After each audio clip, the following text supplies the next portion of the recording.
Don't pay a quarter, don't pay a dime, don't pay a penny, don't waste your time. If half a penny is all he asks, don't give him any. Lay off his tracks, my half a penny is what he'll say. Still a steep price, just walk away.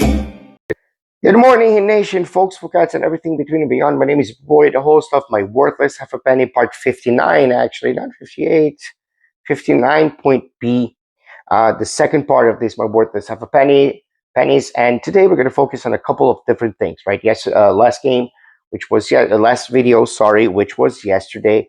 I recorded defending Tyler Hero, but mainly defending the point of view that you have to provide sustenance to your arguments. If you say that the reason why Tyler Hero is the problem in the team is because the team got worse since Tyler Hero came in, I talked about correlation and causation, and then we're going to leave it at that.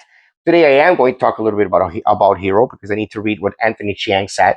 And of course, we're going to talk about basically, as opposed to talking about team leaders and all stats that I actually had, I think that what I'm going to most focus about is going to be basically how we stacked up, or rather how things worked out for us in the past 6 games, and the difference between the months of October, November, and December. So first of all, in the last 5 games, in the last 6 games, we're 1-5, and we average 117.8 points per game in this terrible stretch. In the good stretch, in which we were 13-6, which means 7 above 500, we average 123 points. So we're talking about an average of 5 points the fewer per game than we were averaging. And because we do score, right, but we just don't score at that prolific level. And a lot of the scores sometimes are coming or have been coming late in the game. Now, as far as the months, we have October, November, and December, right?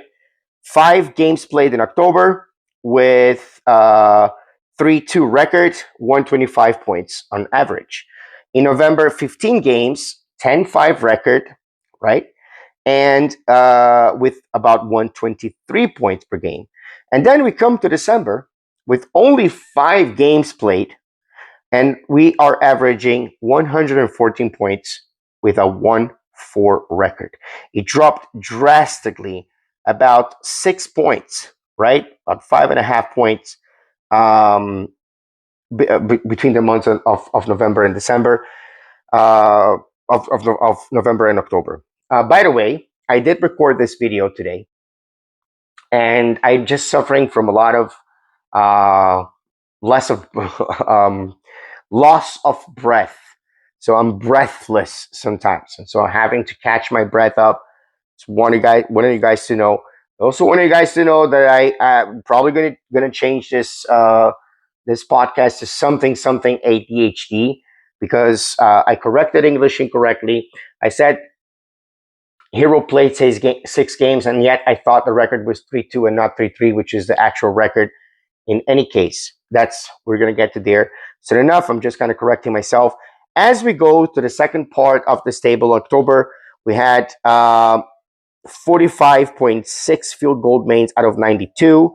In November, we had 44 field goals made with 93 attempts, and now we went down to 91 attempts and down to 43.2. So again, that also shows that offensively, our offensive percentage is not very different from November and December. November, which we were 10-5, and now we're 1-4. So there's still several games to be played, right? 15 games after all in November. Thus far, we only have 5 in December. There are 3 coming up pretty much in a sequence. We had the same, right? 47.6 to 47.1 in December in terms of the percentage. What's decreasing is the field goals made. I think shot selection is also a problem, and a couple of other issues that we're going to discuss a little bit later.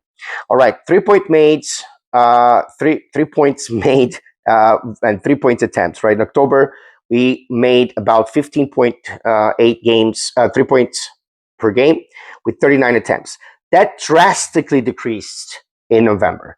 So you could already see toward the end of November that we were already shooting the ball less. So we had 12.3 3 points made with 34.1 points, 3 points attempt. 40% in October, 36% in November, and December, 35.5%, which doesn't make sense to me because I don't recall us being much above the 27, 28% line in at least the past 5 games, right? At least the games in December. Few free throws made. We decreased significantly from November, about 6 free throws fewer, right? 18.4 in 5 games in October, 15 games in November, 22 free throws made, and then December with 16.2 free throws made, right? With a free throw percentage of 81% in November, in October, 78% more games, right? 78% in November, we still declined, and 75%, almost 4% under in December. Offensive rebounds, we had 9.8 in October, 10.8 in November, and then went back to 9.4. Defensive, by the way, as it comes to defensive rebounds, if I'm not mistaken, we are 3 in the league at this time, and in rebounds in general, we're third in the league. Generally speaking, the rebounds also decreased almost 3 points from 3 rebounds, from November to December, 45.9 to 43, 46.4 in October. And then we have assists in October, 29.6 on average, with 16 turnovers.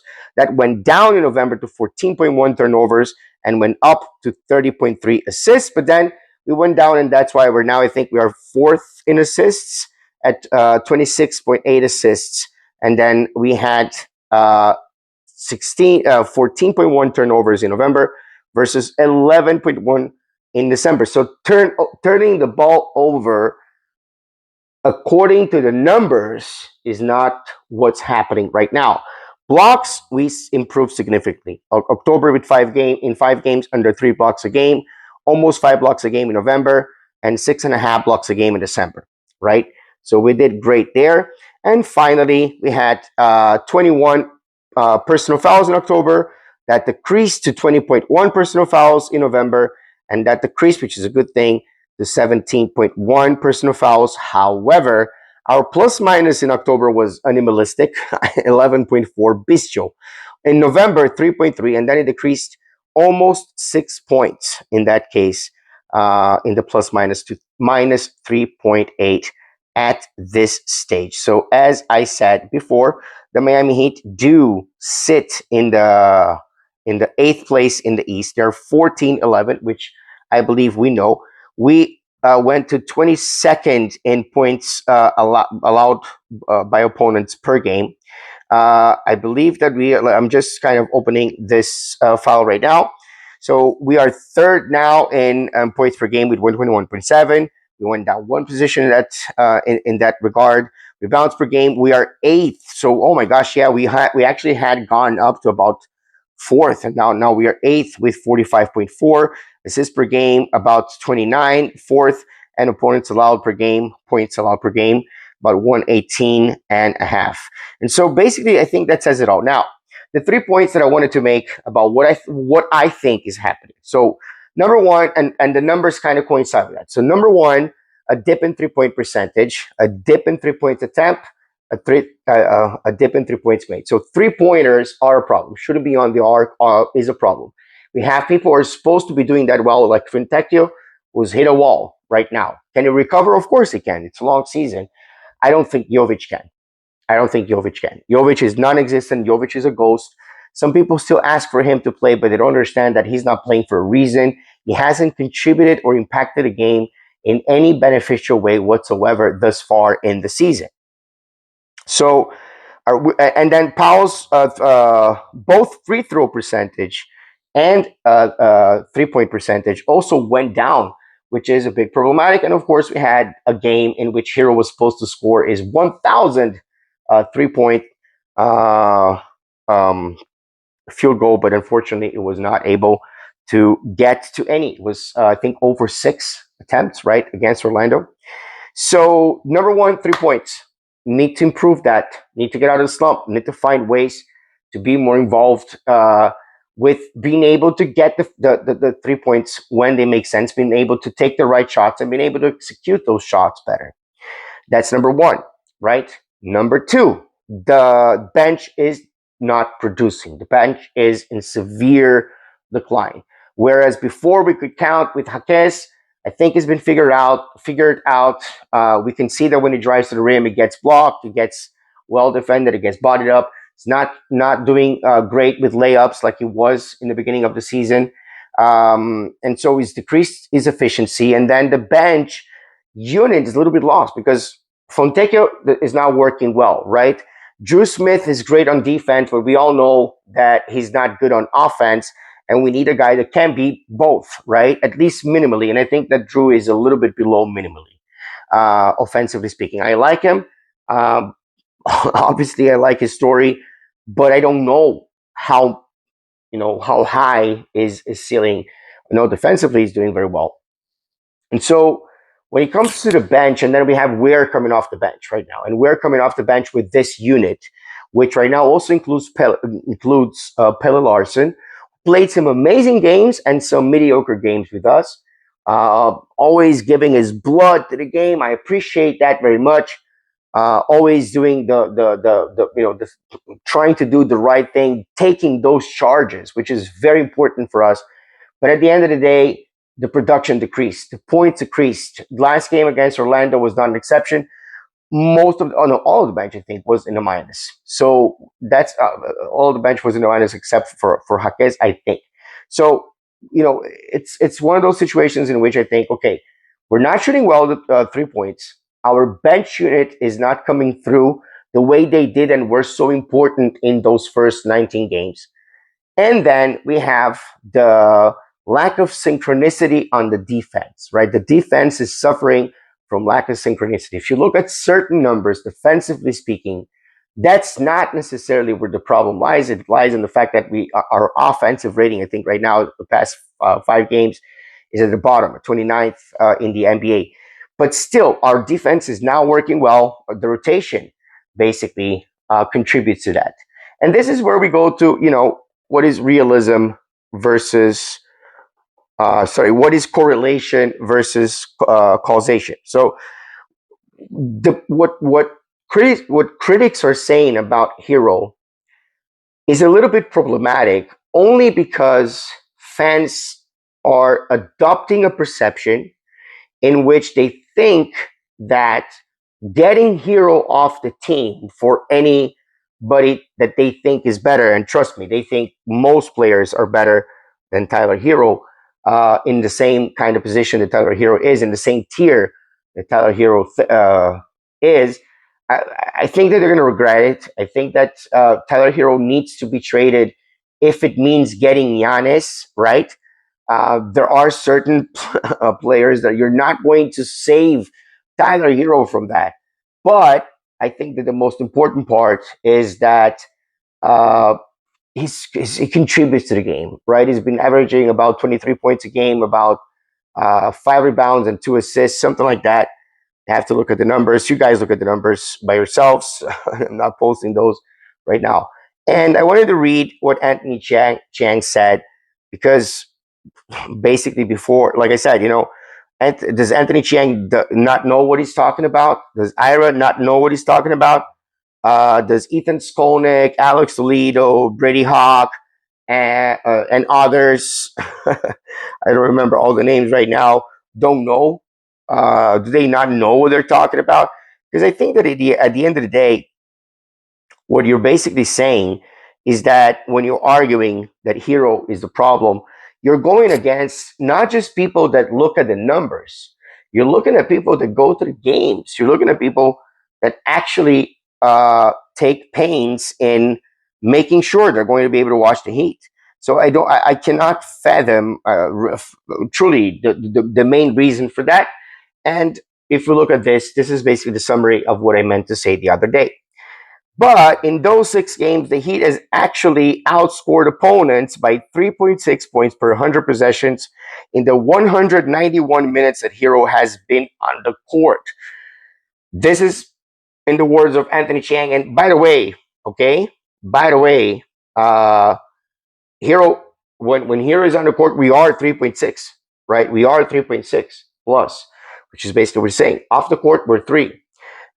In fact, in Tuesday's 117-108 lost to Orlando Magic, just pay attention, guys. This is important, okay? Heat outscored the Magic by 8.1 points per 100 possession in Heroes minutes, but they were outscored. Heat, my team, your team, was outscored by the Magic 50 points per 100 possessions in the 14 minutes that he was on the bench. There is just no way to put blame on Hero, except perhaps for a couple of important and even interesting details.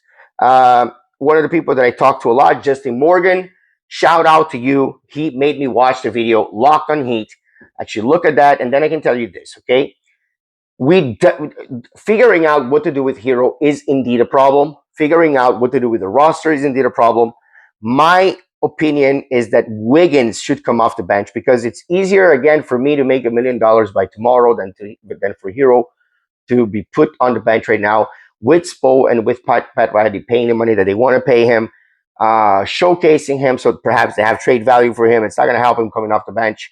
And so, and it doesn't make sense. A player that's playing this high amount of, this high level should not be a bench player as the stigma that carries. But Wiggins could, on behalf of Ware, for Ware. So Ware could come in the game because I think that was a great lineup. Now, removing Pelle Larsson, who is poor boy's Hero, with Hero. Has that